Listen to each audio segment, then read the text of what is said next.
great to be here. You're carrying a very important bloodline.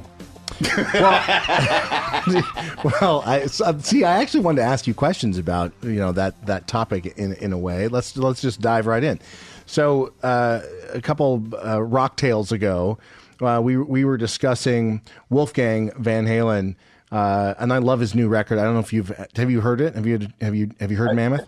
I've heard, I think, 2 songs off it, and they're awesome. And kudos, it's that's somebody with an expansive vocabulary and somebody who's not afraid to move away from the nest, but clearly rooted there. So it's great. Because I get asked all the time, what's it like being the son of, and your son, and he's an incredible musician. What advice do you give him?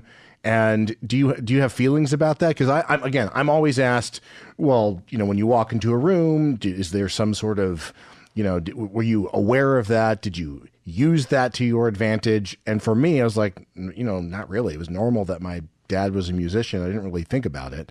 So just curious if you have thoughts on your kids following in your footsteps.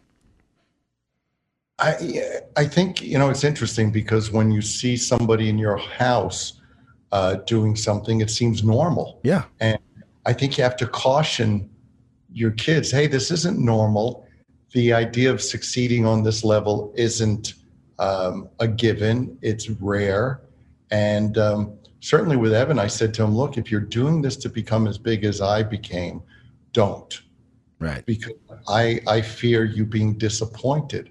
If you're doing this because you have to, because you're compelled to do it, then by all means do it, because you would do it anyway, whether or not I told you. That's the difference. When somebody says to me, hey, I'm thinking about, a career in music, I go, don't. Because if you have to think about it, forget about it. Right.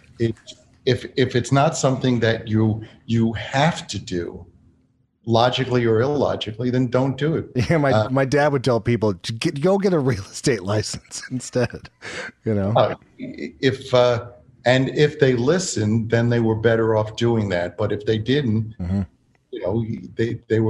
they were compelled, as I said, to do what they do. And in my son's case, we've shared a love of music and very varied kinds of music, because I grew up with Italian opera, with folk music, acoustic music, blues, British rock, Motown, Philly soul. So I tried to expose